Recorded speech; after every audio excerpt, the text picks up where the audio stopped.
Hello, good evening. Sorry. Hello, good evening, everyone. Thank you for Good joining. evening. Yeah, good Good evening. evening, sir. Yes. Thank you Good for evening, joining sir. with me tonight.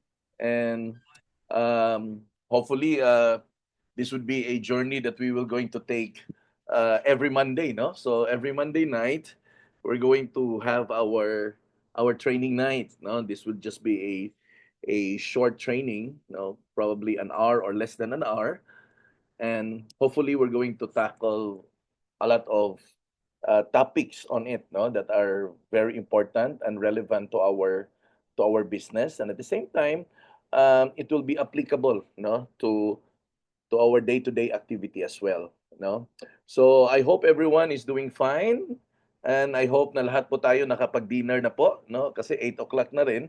And I presume na ngayon nasa ano na tayo, nasa kanya-kanyang mga bahay na po tayo, naka-chill-chill na po, no? So, to those that are not informed or not aware of my name, no, my name is Joffrin Villasencio. I will be your host for tonight, and I will be your training mentor, no? Every Monday night, no? But before anything else, I would like to greet people that are joining with us here, no? Now, good evening to Miss Lizelle Dano from Bohol, to Christian, no? Christian Quabo here from Cordova, Cebu. Pastor Junji is also joining with us from Butuan City, no? Then we have Flor, we have Geraldine, Ma'am Grace, no? Hello, Ma'am Grace from Dumaguete City. And by the way, congratulations to the people of Dumaguete, no? Ang lakas ng benta natin lately, ha? Sunod-sunod, no? Mula kay Ben, Laarni, and many more, no? And keep it up, guys, no? Tuloy-tuloy lang ang bentahan natin diyan. And to John Ray, no? John Ray is here in Lapu-Lapu together with Christian. Hello, Christian.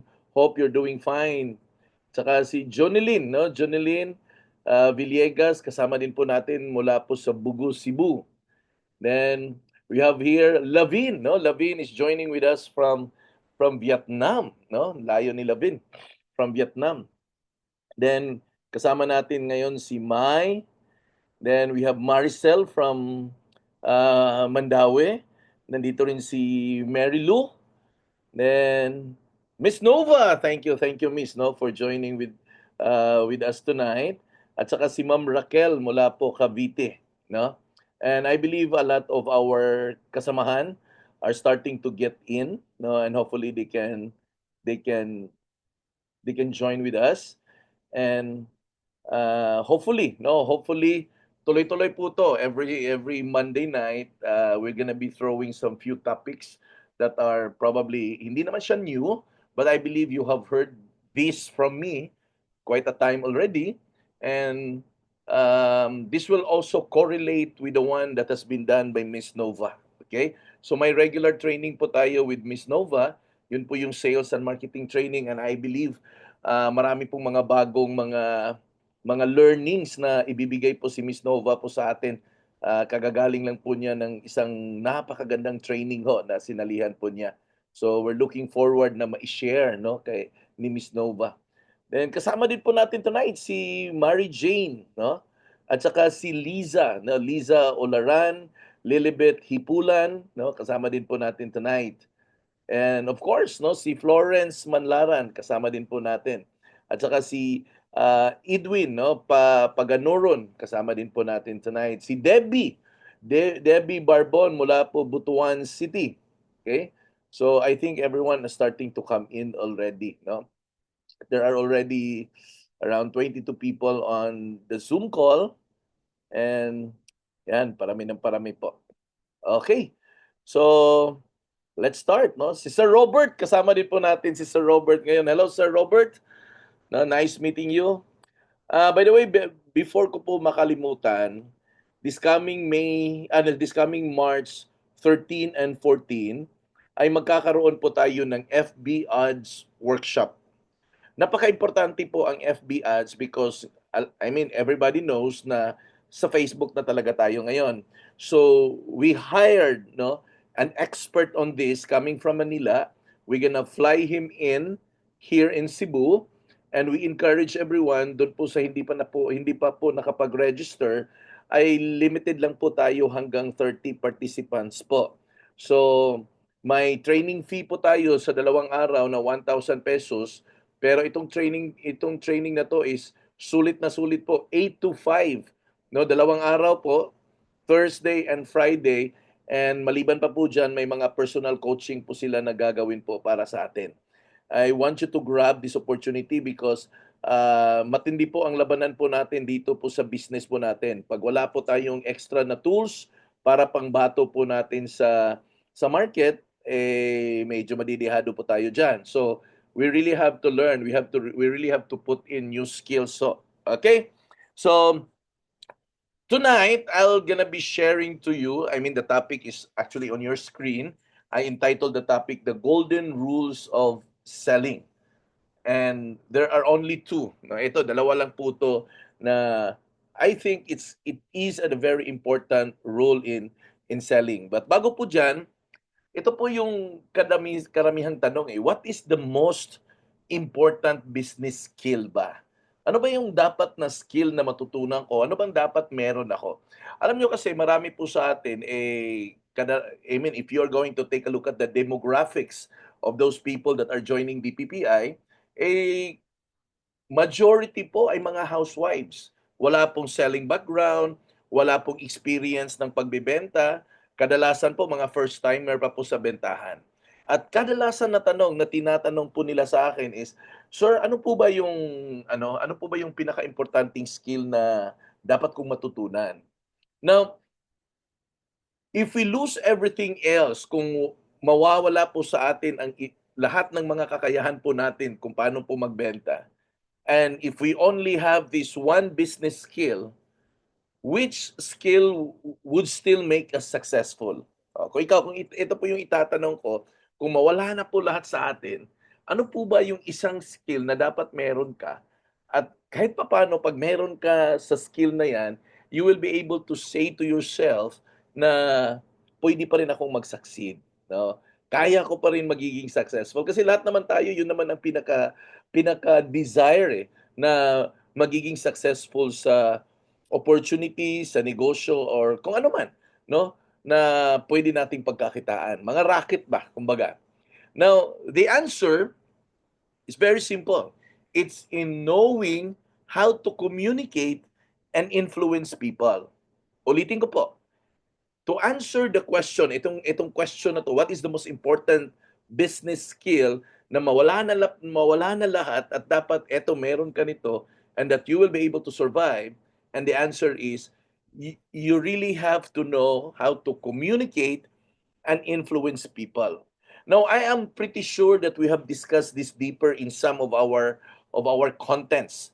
But to simplify it, knowing how to communicate and influence people actually opens a lot of doors of opportunity for all of us, for you and for me.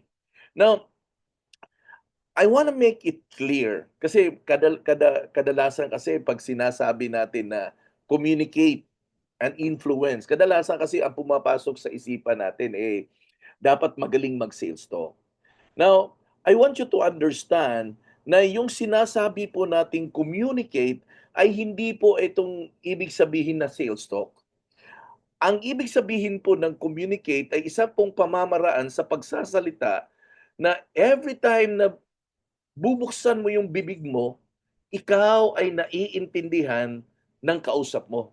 Yan po ang communication. Kasi pwede ka namang magdaldal Pwede kang magsalita ng magsalita, pwede kang mag-sales talk ng mag-sales talk, pero hindi ka naiintindihan. And it defeats the purpose. Kasi pag sinasabi nating communicate, ang ibig pong sabihin nito ay nag-uusap tayo at yung sinasabi ko ay naiintindihan mo. So ngayon titingnan natin, every time ba kung ikaw ay nakipag-usap sa isang possible or probable prospect, or probably sa isang sabihin na lang natin yung target market mo, yung target audience mo. Pag sinasabi mong eto ang ang kakausapin mo para o i-offer mo yung opportunity mo or i-offer mo yung product mo or i-offer mo yung business mo, the next question is, naiintindihan ka ba? Yung kausap mo, naiintindihan ba yung sinasabi mo? Kung ano yung ibig sabihin talaga doon sa sinasabi mo? Kasi kung hindi po tayo naiintindihan, my friend, malabo hong magkakaroon po tayo ng impluwensya doon sa desisyon na hawak niya. The only time na magkakaroon po tayo ng influence sa tao na kausap po natin ay kung naiintindihan po nila tayo. Ang temptation kasi sa isang salesperson, ang temptation niya ay gusto niyang magsalita ng magsalita. Kasi initially, ang nasa isip po niya na 'pag mas marami akong sasabihin, mas malaki ang potential na ma-close ko ang sale na 'to. But on the contrary, hindi na po gano'n ang, should I say, hindi na po gano'n ang psychology ng selling po ngayon. Dati po, uso po yung tinatawag po natin na sales talk. Ngayon po, I'm sorry to say, ay hindi na po siya uubra ngayon. It just doesn't work anymore. Nag-iba na po yung psychology ng consumer po natin. So, in short, kung titingnan mo in the perspective of communicating and influencing, in fact, most of our professions and even business involves actually people. Suppliers, employees, employer, mga boss mo, higher ups, and the only way, no? The only way a business succeed is if the customers or the market is satisfied with what you have been offering, satisfied of what you have been sharing, satisfied of what you have been talking. And now, most profession also involves, in fact, kadalasan ho, lahat ng profession ho, involves dealing and managing people. Whether you are in the architecture industry, or whether you are in the sales industry, or even if you're a lawyer, a doctor, or whatever, or whoever you are, it will still involve people, and it will still involve dealing with people, and of course it will also involve managing people. And that's where people actually miss the point. Now, tingnan niyo po yung isang writer ng libro. Ang libro ho, 'pag eto po'y naibenta at eto po'y malakas ang benta at sikat na sikat po yung author, ang tawag po sa kanya is best-selling author. Hindi po siya tatawagin na best writing author. Ang tawag po sa kanya is best-selling author. Bakit ho? Bakit best-selling author? Ibig sabihin, etong libro na 'to, na-communicate niya ng maayos, naiintindihan siya ng audience niya, at saka pina-patronize siya ng audience niya. Kaya binibili yung libro niya. Pumapatok sa takilya po yun kasi, number one, naiintindihan, na-communicate ng maayos. Hindi malabo ang pagkasulat ng isang author. Madaling maiintindihan. So kaya po, nagiging isang best-selling author po siya. So ganun po yun. This time, the psychology of selling, it's more on the understanding of the person na kausap mo. Ngayon, pag nagbebenta po kayo, hindi na po uso ang sales talk. Ang uso po ngayon ay you are able to communicate the idea mula po sa iyo papunta po dun sa kausap mo. Ibig sabihin, you are able to cross your information from your end to the other end or to the other side. Yun po yung objective na ngayon. Suffice to say, we need influence to persuade people for us to succeed in any venture. Now, how will you persuade if you cannot even influence them? And how will you become an influential person? Will in fact, they don't know and understand your message. Now, selling is all about messaging. Ano ba yung message mo? Ano ba yung gusto mong ipaabot dun sa target audience mo? Ano ba yung gusto mong ipaabot dun sa target market mo? Pag hindi mo na-communicate ng maayos yan, at hindi mo na puntarya, kasi marami kang marami kang tinitingnan na anggulo dun sa project, sa proyekto, sa produkto na meron ka, then definitely you will never be able to communicate the highlight of your projects, the highlight of your product, or the highlight of your services. Now, for a business, a business needs to persuade its customers to buy from them. If you cannot persuade your customer, if you cannot persuade your prospect, there is no way na yung prospect na yan ay bibili po sa inyo ng produkto. Tama po ba? So kung hindi mo ma-persuade yan, then definitely he's not going to make a choice, he's not going to make a decision kung bibili pa siya ng item mo na yan, ng product mo na yan, ng project na yan, or yung services na ino-offer mo sa'yo. He's not going to decide that. Bakit to? Kasi hindi niya alam kung ano yung mensahe mo. Hindi niya alam kung ano yung message mo talaga. So kailangan mo talagang ipaalam sa kanya kung ano yung message mo. Now in the case of our comrades here, yung mga kasamahan natin dito sa real estate business. In the case of the real estate business, una ho, kailangan po nating maiintindihan kung ano po yung pinaka-feature ng project na yan. Ano ba ang meron sa project na yan na hindi mo makikita sa ibang project? Ano bang meron sa condo na yan na wala sa ibang condo? Sabihin na lang natin, etong condo na to ay smart unit. Ibig sabihin, pag pumapasok ka ngayon sa unit na yan, pwede mo nang kausapin si Alexa. Di ba? Smart commands. Nasa cellphones, or nasa tablet, or nasa iPad na. Pwede siyang feature na meron siya nito pero wala sa iba. Let's say for example, itong unit na to ay may kakaibang feature na meron. Let's say for example, a central lock key system na isang pindutan lang lahat ng bintana at saka door ay maglalak in itself. Wala yan sa iba, pero meron sa condo na to.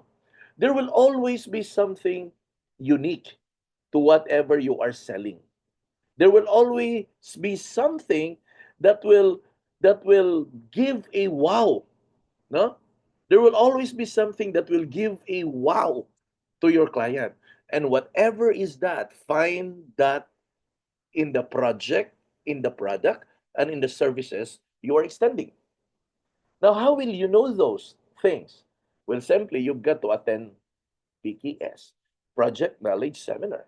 You've got to attend for you to be able to compare one feature from the other project. You will never be able to compare what is in this project compared to the other project if you were not able to attend in the other project's PKS. Well, in that case, you just have to make yourself available, right? So, the moment na alam mo kung ano yung wow features na yan, then you will be able to communicate to your buyer, and in such a way, you will be able to influence. Ganun lang po yan. Kahit produkto, meron kang piece of sabon. Ano bang meron sa sabon na to na masasabi mo na wow? Meron kang lotion, for example. Ano bang meron sa lotion na to na masasabi mo na wow? Kasi kung pareho ka lang sa iba, walang wow factor yan. Kaya hanapin mo talaga saan ba doon ang wow factor. Okay? Sa serbisyo. Sa pagsiserbisyo ng mga prospect at mga kliyente natin. Ano bang pwede mong gawin na masasabi ng prospect, ng kliyente mo na wow? Ayan si Nova, wow talaga magserbisyo yan. Ay si Lavin, wow talaga magserbisyo yan. Ay si Maricel, wow talaga magserbisyo. Paano siya naging wow? O yan, di ba? Now, I cannot speak on your behalf. Ikaw po ang makakakita niyan kung ano ba yung pwede mong gawin na pwede mong sabihin sa sarili mo na eto, pag gagawin ko sa kliyente ko na to, ang dating neto sa kanya ay wow. Okay? Pag sinabi po nating wow, kaibigan, ang ibig po sabihin niyan is going the extra mile.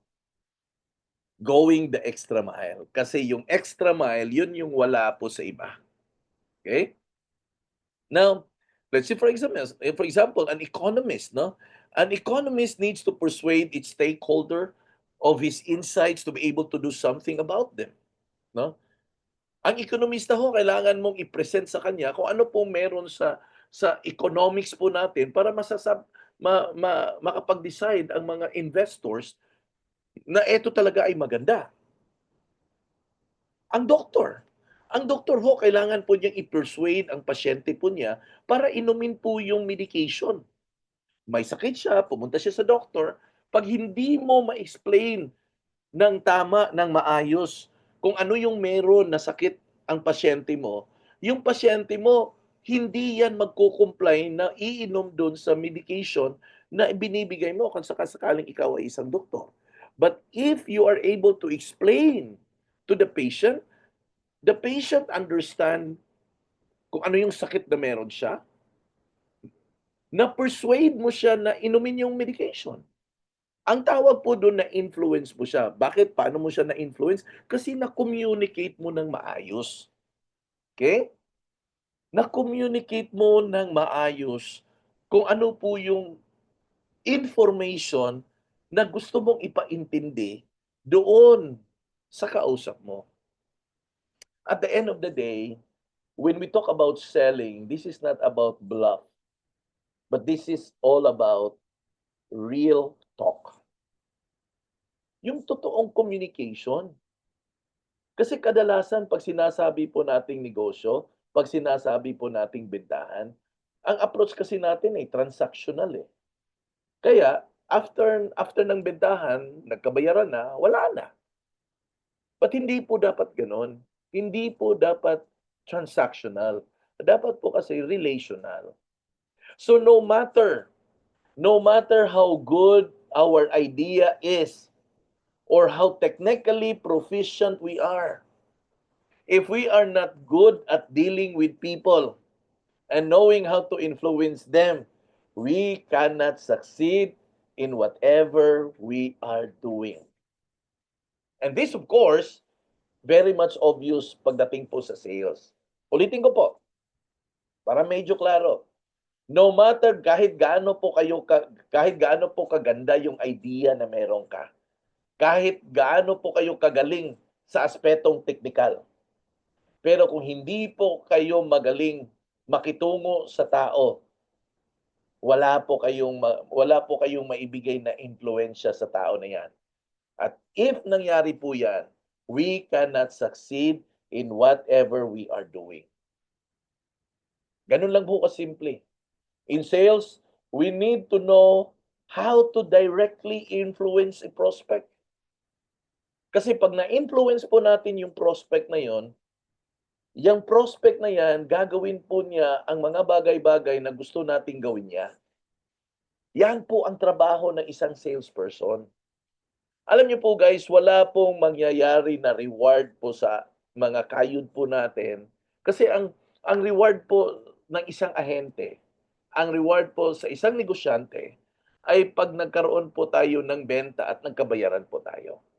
'Pag hindi po tayo aabot po do'n, I'm sorry, nagpapagod lang po tayo at nagsasayang lang po tayo ng laway, 'di ba? Kaya sinabi po natin dito na in sales, we need to know how to directly influence a prospect. Dapat po kailangan po nating malaman paano po ba natin sila i-impluwensyahan directly to do what we want them to do. Kasi po yan po yung trabaho natin. Ayan sabi ni Miss Tova, oh, walang komisyon 'pag walang commitment sa misyon. Tama po yun. Wala hong komisyon 'pag wala pong commitment sa misyon. Lahat po tayo dito may mission po tayo. Kailangan po natin ma-communicate po natin ng maayos. Alam niyo po, ako naniniwala po ako dito po sa kumpanya natin sa D818, ang dami po nating training, 'no. Eto, Every Monday may recruitment tayo. Alternate na to. Every first and third Monday sa Minglanilla may recruitment seminar. But every second and fourth, magkakaroon na po tayo ng training. Ganon din po yung mangyayari sa IT Park. Ganon din po yung mangyayari sa Liluan. Ganon din ang mangyayari natin sa Lapu-Lapu head office po natin. At maliban pa po dyan, meron pa po tayong Saturday, half day po yan na sales and marketing training na pinangungunahan po ni Miss Nova po sa atin. At maliban pa po dyan, ngayon ho, inuumpisahan na po natin itong online training po natin. Kasi maraming nagsasabi na hindi sila makaka-attend, makakapunta sa office. O ito na po yung sagot nito. Oh. Alam ko naman, the next thing na ibabato naman sa atin ngayon, ay wala akong load para makapag-Zoom. Dati hindi makapunta ng face-to-face. Ngayon, lalagyan natin ng online. Ang magiging katuwiran na naman po nito ay wala po silang load. Wala na po tayong magagawa po dyan. No? You've got to step up. You've got to learn new things. You've got to attend trainings because that's the only way for us to be able to uplift and upgrade and enhance doon sa mga kakayahan po natin. Okay? So we can talk about economy or our industry or even become an expert on it. Pwede po tayong pinakamagaling po tayo sa industry natin. But if we do not know how to apply it and communicate how those insights can help the prospect, they are of no use. Wala akong value po yun. Ulitin ko po. Ayan po, nandyan po sa screen po ninyo. Basahin natin, no? We can talk about the economy or our industry or even become an expert on it. Pwede po kayong maging pinakamagaling na salesman. Pero kung hindi nyo po i-apply at hindi nyo po maayos ma-communicate kung ano yung idea na meron ka doon sa prospect mo, wala akong silbi. Useless. So hindi po tayo magkakapera niyan kasi ang mangyayari ay wala pong sale na mangyayari. Ganun po kaimportante po 'yun. It's not just you knowing what are the things that you need to do. It's not just being so technical about it. It's not just being na ikaw yung pinakamagaling diyan. Ang question, napaintindi mo ba dun sa kausap mo? Baka ikaw lang yung nakakaintindi. Diba? Suffice to say, knowing how to communicate and influence others is a pretty darn important business skill. Napaka-importante po ng business skill po yan. Hindi mo po pwedeng iisang tabi po yan. Alam niyo po, pwede po kayong mag-attend ng katutak sa, sa sobrang daming training. Hanggat hindi niyo po umpisahan, hanggat hindi niyo po aralin na makipag-usap ng clear, hindi po sales talk, hindi po bluff, clear, real talk. Yung totoo lang po yung pag-uusapan natin. Kasi pag na-deliver mo po yan doon sa kausap mo, magkakaroon po kayo ng influence. Okay? So hypothetically, kung ikaw ay nakapag-communicate ang nagkaroon po ng influensya, then we can succeed in any business or industry na papasukin po natin. Hindi na po problema kung ano yung negosyo na papasukin mo. In our case, is real estate. Why? Because malaki po ang tsansa na magsasucceed po kayo. Tingnan po natin. Ito, very timely kasi election na eh. Tingnan natin itong Philippine politics natin. Okay? Now, alam naman po natin na hindi naman po tayo isang political analyst. Wala naman din po tayong black and white na hinahayag na sinusuportahan or although sinasabi ko sa inyo na maka-Duterte ako. No? But anyway, let's take a look at Philippine politics, no? Bakit ba may mga politician na dati mga celebrity na binoboto sila ng mga tao kahit alam naman natin na hindi sila equipped, hindi sila sapat para sa posisyon na yan. Alam niyo po bakit? Bakit po may mga artista na nananalo? Gaya nila Lito Lapid na wala naman silang nagawa dyan sa Senado. Gaya ni Bong Revilla na wala namang kaalam-alam. Alam mo bakit? Kasi sila ho, nakapag-communicate sila dun sa audience at nagkakaroon po sila ng influensya.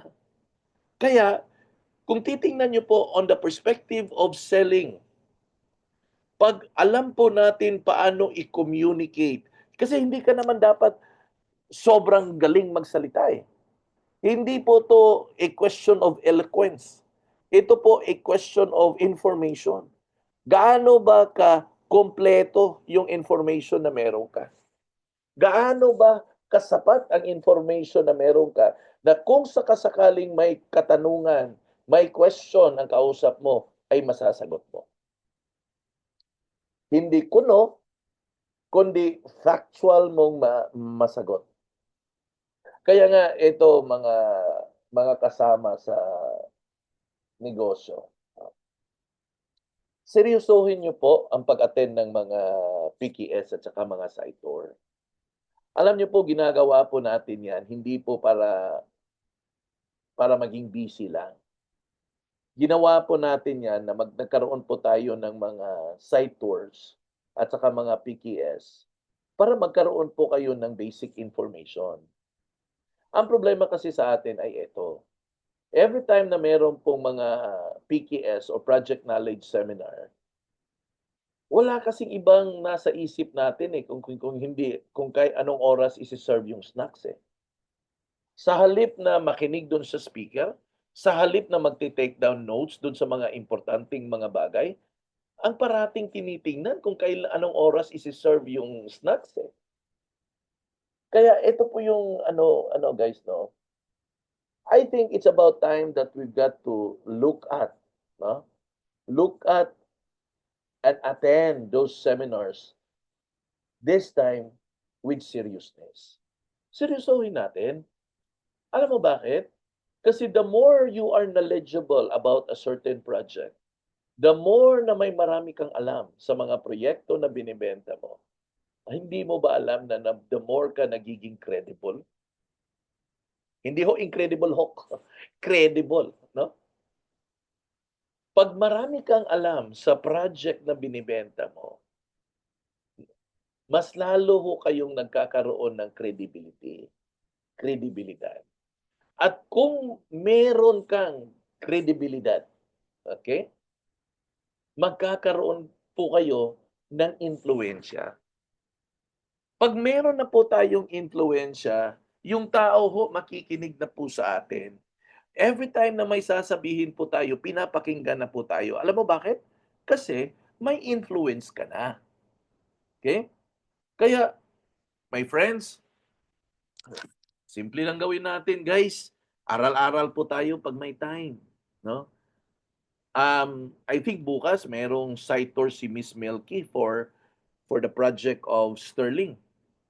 Eh, sama kayo, guys. Aralin niyo po yung project. Diyan sa Butuan, gawa kayo ng mga site tour. Gawa kayo ng mga PKS. Alam ko nagmi-meeting kayo. Pero hangga't yung meeting ay hindi po puno sa mga kaalaman, hindi po kayo magiging confident at wala po yung influence. Kaya kapatid, ito lang po. Ito po pure hard work talaga to. Hindi po to mangyayari na pabanjing-banjing lang. Okay? So the problem now is this. How do we influence others? Ito po yung katanungan. So, sige, sige Jov, ganun. Nandun na ako. Kailangan kong aralin yan, kailangan kong mag-attend ng mga PKS, kailangan may mga knowledge ako, kailangan may mga information ako. So ngayon, paano ba ako makapag-influence ng ibang tao? Di ba? That's the question. Or how do we make others do what they want? In sales terminology, paano po ba natin sila i-persuade? Paano po ba natin sila iko-kumbinsihin? Alam niyo po yung persuasion, wala hong steps eh. Wala hong step 1, ito yung gagawin mo para ma-persuade mo yung tao. Wala pong step 1, step 2, step 3, step 4, wala ho. Ito po talaga pakikaramdaman mo talaga at i-a-analyze mo yung tao kung ano ba yung pwede mong ibigay sa kanya na kung ano yung sasabihin mo sa kanya ay paniniwalaan niya. Gano'n po yung influence. Now, a lot has been said and done on the topic of influence and persuasion. Marami na po. In fact, ako, I believe na marami pong pagkakataon na napag-usapan po natin ito. Malamang, for sure, hindi po masyado nating napapakinggan or na nabibigyan ng pansin kasi feeling natin paulit-ulit na rin lang eh. But countless of sales and marketing strategies have been developed in an attempt to persuade more people and close more sales. Again marami pong mga sales and marketing na strategy na dine-develop. In fact, si Miss Nova, I think 2 weeks ago, nag-attend po siya ng isang workshop ng sales and marketing. I believe marami po siyang bagong natutunan. But in spite of that, ako naniniwala rin ako na narinig na rin niya yan at a certain point. 'Di ba? Marami ho na dine-develop kung paano po mag-persuade ng tao para makapag-close po tayo ng maraming benta. In fact, nai-feature na po natin 'yan sa mga trainings natin. Siguro nakakalimutan natin, 'no? Kasi sa sobrang dami naman, for sure ang iba diyan hindi na natin naalala, nakakalimutan na. Or maybe hindi talaga natin napansin kasi hindi natin binigyan ng pansin. Gano'n lang ho, 'no? Posibleng hindi natin napansin, hindi natin na-remember, hindi natin naalala kasi hindi natin nabigyan ng pansin. Yan, sabi ni Miss Nova, oh, "Yes sir, malimtan ra.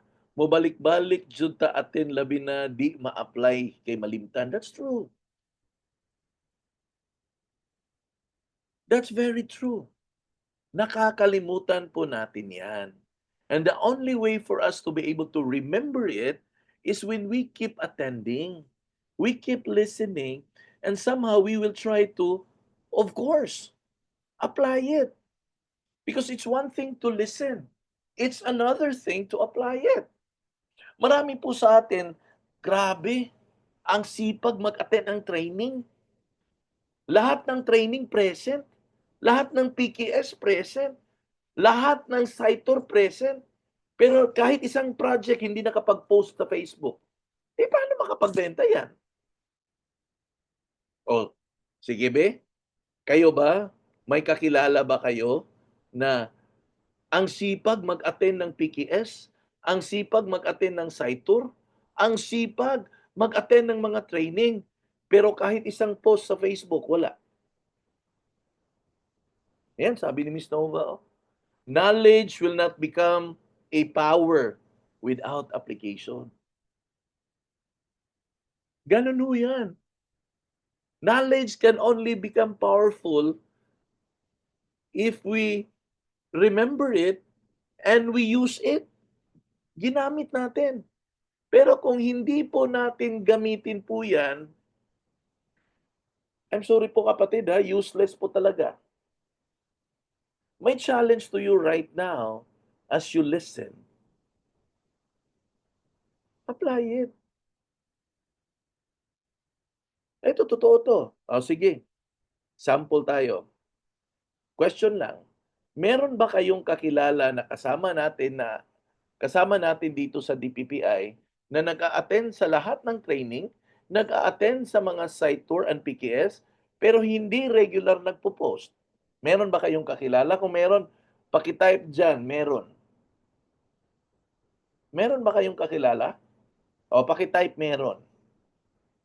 Yan, sabi ni Miss Nova, meron.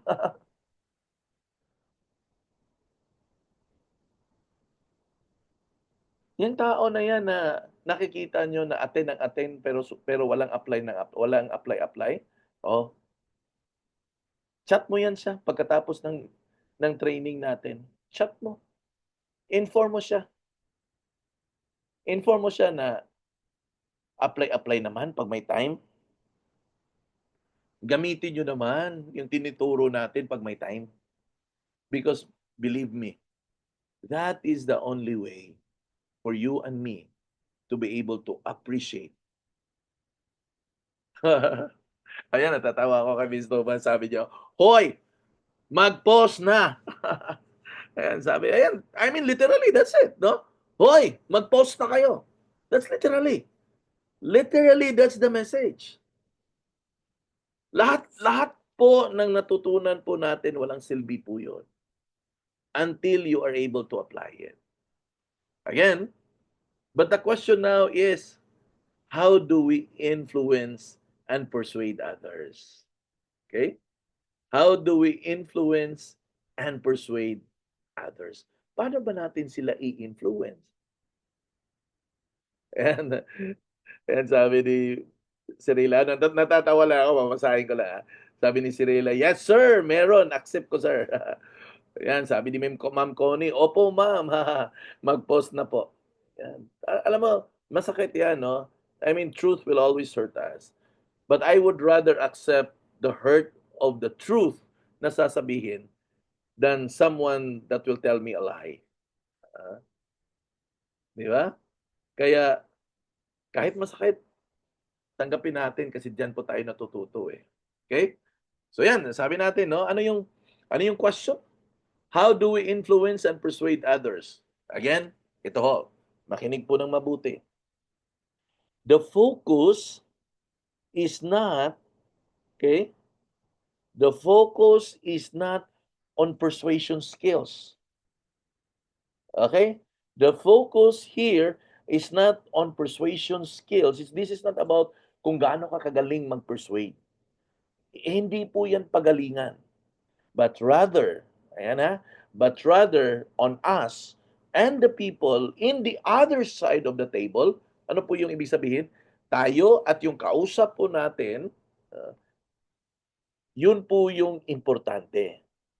The problem with relying solely on what persuasion, no, skills we know is that different people have different needs and different agenda.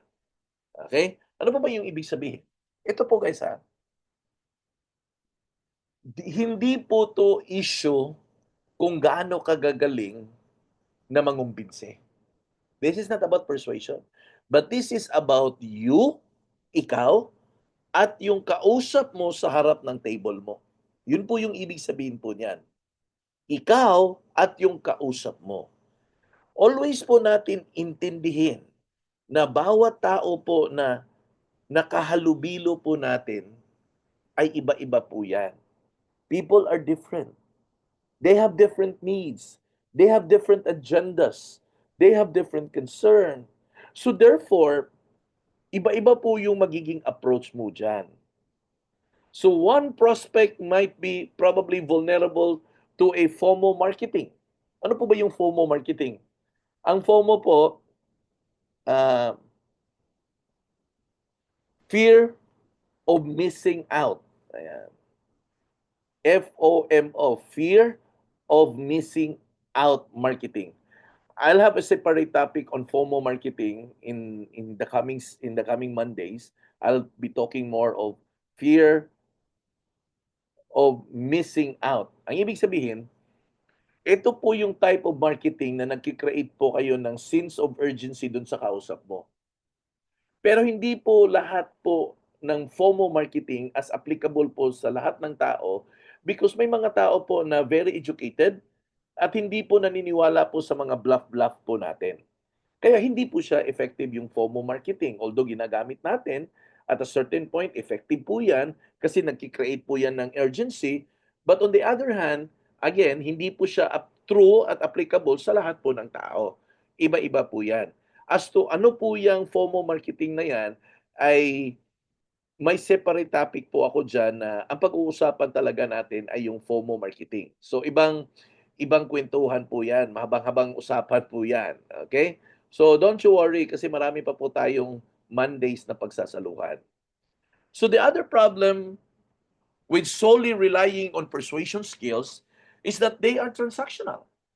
Kung ikaw ay hanggang pag-develop lang dun sa persuasion skills mo, pangungumbinsi ba? Ang kalalabasan ko niyan ay transactional. Yes, many professions involve transactional communication, gaya ng customer service or even retail sales, na pagkatapos na nagkabayaran na, ay wala na. Gaya ng bumili ka sa tindahan, transactional yan. Bili ka ng hotdog, for example. Pagbayad mo, kunin mo yung hotdog, tapos na.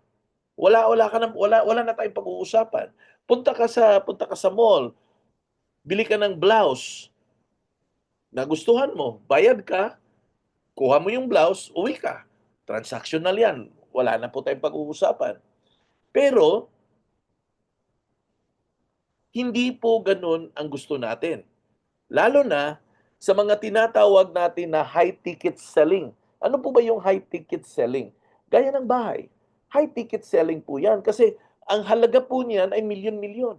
Hindi po yan gaya ng candy na 3 piraso sa 1 piso or 3 piraso sa 5 piso. Hindi po ganon. Transactional po yan. Pag bumibili po kayo ng tinapay sa bakery, transactional po yan. Nagbayad ka, binigyan ka ng tinapay, uwi ka. Yan. But doon sa high-ticket selling, hindi po ganon. Being transactional is pretty and sustainable. Yan, tingnan niyo po sa screen. Sinulat ko po yan. Transactional is pretty and sustainable. Mauubusan rin tayo ng kliyente kung lahat ng kliyente natin tinatapon na natin pagkatapos ng transaksyon. Ganon kasi, para bang isang pasada lang. Ganon po yung transactional. At the same time, ito guys most prospect do not buy the first time. In our case, in real estate business, hindi po ang prospect na bumibili po siya the first time na nagkita po kayo. In fact, kadalasan bumibili po yan after a month or minsan nga after a year Or baka nga after 10 years. Huwag naman sana, Lord. Medyo ang tagal ng 10 years. Okay? But that's the reality. Hindi po yan bumibili agad. Yan, sabi ni Miss Nova, 3 to 4 years. At most, keep mo po yung prospect nyo within 3 to 4 years. Kaya nga, napakahalaga po, napaka-importante po na kumuha po kayo ng mga website. Kumuha po kayo ng website, mag-enroll na po kayo sa website program po natin. Because doon po sa website program po natin, makapture po natin lahat ng mga inquiries po natin kahit gaano katagal. Hindi ho siya mawawala. Again, dito po sa website na meron po tayo, doon po sa mga walang website, kumuha po kayo ng website. Punta kayo ng office para ma-activate nyo po yung website nyo. Kasi doon po sa website natin, listen carefully, lahat po ng prospect na nag-inquire sa atin ay makapture po niya right from the very beginning. So, yung 3 to 4 years na sinasabi ni Miss Nova, pasok na pasok yan. Walang mintis, walang mawawala. Okay? So if we are even we're going deeper on this, kung palalimin po natin, we can see that many professions really do involve relationship. Employee, employer, architect, engineer, accountant, together with the rest of the departments sa kumpanya natin, all of these involves relationship that cannot be simply transactional. Gaya ng real estate, hindi po siya transactional. Meron po talagang relationship na kailangang mabuo between the client and us, the agent, and us agent doon sa developer na nagpatayo po ng project, at doon po sa loob ng opisina ng developer, meron po tayong relationship ini-establish mula po doon sa sales and marketing hanggang sa accounting, hanggang po doon sa pag-turnover ng project. To the point na hanggang doon sa engineering department na nagkakaroon po tayo ng relationship. Because kung wala mahihirapan po kayo makipag-usap doon sa engineering department kung meron po kayong ipakisuyo. Kung wala po kayong relationship sa taga-sales and marketing, hindi po kayo makakakuha ng mga information na ganun po kabilis at ganun po kadali. Diba? So when it comes to a high ticket selling, in the case of real estate, Hindi po siya pwedeng transactional. Dapat ho relational. Ang binibenta po natin hindi ho sabon. Nabigyan mo ng pera, kukunin mo yung bayad at ibibigay mo yung sabon. Tapos, ito ho, ang tagal ho ng proseso. Minsan ho, naghuhulugan pa po yung tao. Nagma-monthly payment pa po sa down payment. Magpo-process po pa kayo ng loan sa bangko or kaya sa pag-ibig. To the point na i-update mo po yan kung ano na po ang situation doon sa property na kinuha niya. Magpapadala po kayo ng mga picture kung ano na ang nabuo, ano na ang na-construct, saan na po banda ang development sa project na binili nila. Ganun ho.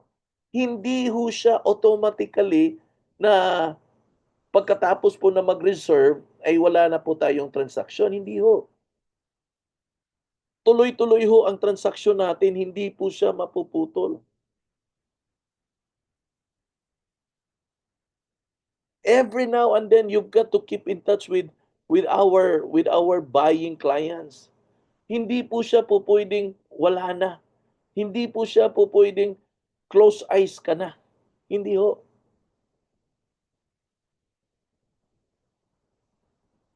Mula ho sa pag-reserve hanggang po sa paglipat niya sa bahay niya or sa condo niya, ikaw at ako ay kasama po niya. To the point na ikaw ang pinaka-importanteng tao sa lahat ng mga special occasion sa buhay niya. Birthday party, Christmas, New Year, binyag ng anak, kasal or whatever. Or maybe fiesta or whatever, kahit anong celebration sa buhay.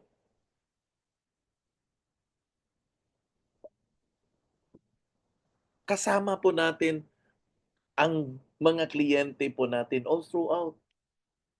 Mula po sa reservation hanggang sa paglipat po niya. So hindi po siya po pwedeng transactional lang. Relational dapat. Even in businesses, need to rely on repeat customers para mag-survive. Tingnan mo yung Jollibee. Ang Jollibee, observe mo yung Jollibee na malapit sa kung saan malapit sa office mo or malapit sa bahay mo. Kahit sila, they are dependent on people na babalik at babalik sa kanila, kakain at kakain sa kanila para mag-survive ang business nila. Kasi kung yung mga tao na minsan kumain ng Jollibee ay hindi na babalik, magsasara ang mga Jollibee. How much more dito sa negosyo natin na hindi naman ito consumable? Pag bumili yan ng isang property, hindi naman nauubos yan. So saan ba yung repeat business natin? Ang repeat business natin ay nandoon po sa referral na ibinibigay po nila pag happy sila doon sa serbisyo na binibigay natin sa kanila. Pag sila ho happy, sila ho contented, sila po at peace doon sa project na ino-offer natin sa kanila, happy sila, magre-recommend sila. Kaya suggestion ko sa atin mga kapatid, huwag po kayong magbenta ng isang project na hindi po kayo confident at hindi kayo convinced na itong project na to ay ma-deliver ng developer. Kaya hanapin nyo po always kung meron ba yung license to sell. Diba? Ganun ho kasimple, hanap-hanap lang po pag may time. Tingnan nyo po kung meron po bang license to sell. Pag meron ho, swak na tayo dyan. So we go back to our question, no? And I'm about to end. Let's go back to our question. How do we persuade and influence others? So paano ba talaga, Joe? Paano ba natin kumbinsihin sila at magkakaroon po tayo ng influensya? I'll give you two answers. But these two answer, elaborate ko lang ng konti, pero magkakaroon po tayo ng more topics na pag-uusapan ito. Okay? Ito ho, the answer is pretty simple. One is, all things being equal, people do business with and refer business to those people they know, they like, and they trust. Ulitin ko ha, all things being equal, lahat ng bagay daw ay equal po yan. ang tao makipag-transact po sa isang negosyo or mag-refer sa isang negosyo as long as ang tao na nireferan niya or tinatransact niya ay kilala niya, gusto niya, at pinagkakatiwalaan niya. Again, kilala niya, gusto niya, at pinagkakatiwalaan niya. Now ngayon ang tanong, ikaw ba, dyan sa prospect client mo, dyan sa inquiry na meron ka, nag-establish ka ba ng magandang rapport? Nag-establish ka ba ng magandang communication? Nag-establish ka ba ng magandang image para ikaw ay makilala niya? Para ikaw ay magustuhan niya? At ikaw ay of course is going to trust you. Kaya, parati nating sinasabi to, linisin niyo po yung mga Facebook niyo. Linisin niyo yung mga Facebook niyo kasi yung mga inquiry natin, tinitingnan nila yung Facebook natin. Tinitingnan nila yung Facebook natin kung ano ba ang personality ng katransact nila. Ano sa tingin niyo ang magiging impression nila kung nakikita nila dun sa wall ng Facebook mo na parati kang nag-iinuman, may mga picture ka doon na may hawak kang Red Horse? Sa tingin niyo, they are going to develop their confidence and trust in you? Maraming mga nagtatanong sa akin kung, "Jov, paano ano bang gawin sa social media para hindi ka babastusin doon sa inquiry?" Ang simple ko lang na sagot, linisin mo yung Facebook mo para hindi ka bastusin. Kung ang Facebook mo parati ka dun nakabikini, malamang din babastusin ka talaga, 'no? Kasi ang binibenta mo bahay, lupa, condominium, hindi naman Avon, Tryon. So, okay lang kung nakabikini kung ang binibenta mo Avon, Tryon. Kung binibenta mo bra at saka panty, okay lang 'yun.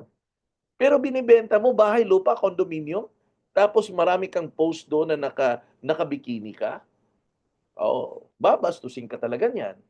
So, dress appropriately accordingly to the profession that we are representing. Hindi ko sinasabing, "Wag, kung gusto mo 'yan." Pero i-separate mo. Wala naman akong pakialam talaga dun sa personal mo kung gusto mo talaga 'yan, di i-separate mo. I-separate mo so that you will have a different audience there. But this time, dito sa audience mo, remember nakipag-usap ka. Nakipag-usap ka sa magiging audience mo. Then therefore, you have to present yourself that they will know you, they will like you, and they will trust you. Diba? Pangalawa ho, you can have everything in life you want, makukuha mo lahat ng gusto mo sa buhay mo, if you will just help other people get what they want. Ito po sincerity lang. Minsan kasi tayo mga salespeople, ang habol natin always ay commission, commission, commission, commission, commission. Balikan ko lang yung sinasabi ni Miss Nova kanina. Mission muna. Gawin mo na yung mission. 'Pag nagawa niyo po yung mission, susunod po yung komisyon. Kaya this time po, make it into a point. Make it po into a mission that every time there is a person na mag-inquire sa'yo, magiging mission mo na to na tulungan siya na makuha niya yung gusto niya para kung makuha niya yung gusto niya, makukuha mo rin yung gusto mo. Ganon lang kasimple po, kapatid. So in order for you to get what you want, you just help enough other people get what they want. 'Di ba? Ganun lang ho kasimple, guys. If you want to get what you want, you just simply help enough other people get what they want in life. So kung meron kang nag-inquire diyan, nag-inquire siya ng bahay, lupa, nag-inquire siya ng condominium, with all your heart, tulungan mo siyang makakuha. Tulungan mo siya with all sincerity. Tulungan mo siyang makapag-decide kung alin sa mga project na pwede mong i-offer. Kaya nga sinasabi namin sa inyo kumuha kayo ng website para maging mas madali. Kung wala kayong website, mas mahirap po ang pagbenta. Guys, listen here. If you don't have a website, it will be difficult for you to sell.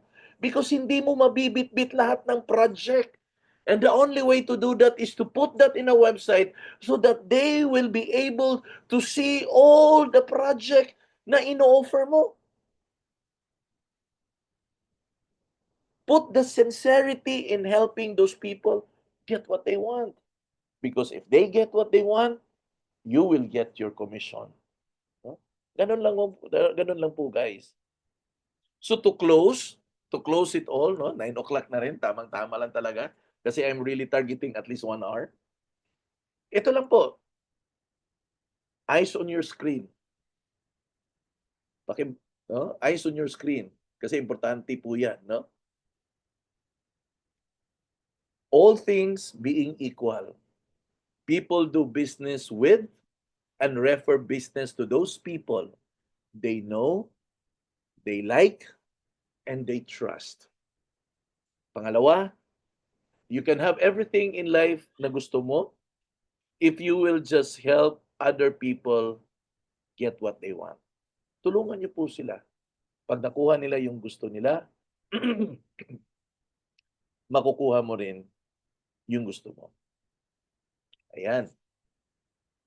Maraming salamat ho sa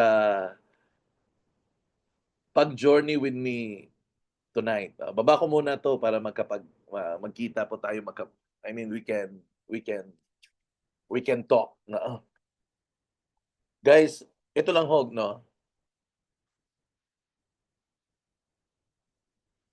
Have the heart to help people.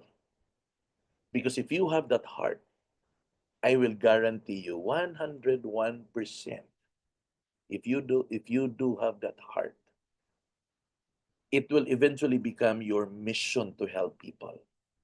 And if it will be your mission, it will be a high chances of fulfilling that role. Malaki po ang tsansa na ma-fulfill at maibigay mo yung project na gusto niya. And in return, magkakaroon po kayo ng reward. At ang reward po natin dito ay yung commission po natin. Okay? So, I will not hold you long kasi bukas po may mga trabaho pa po tayo. Maraming salamat po sa pagsali. And hopefully po, by the way, announce ko lang ha, bukas 8 o'clock, at the same time, Zoom, meron po tayong recruitment seminar. Take the opportunity. Lahat po ng mga gusto nyo pong i-invite sa negosyo, invite nyo bukas. Pa-join nyo po sila 8 o'clock. Napakagandang opportunity po para makapag-build, start ng build ng negosyo. I'm planning to conduct the seminar myself and hopefully magkita-kita tayo. So thank you. God bless you all. Bye-bye.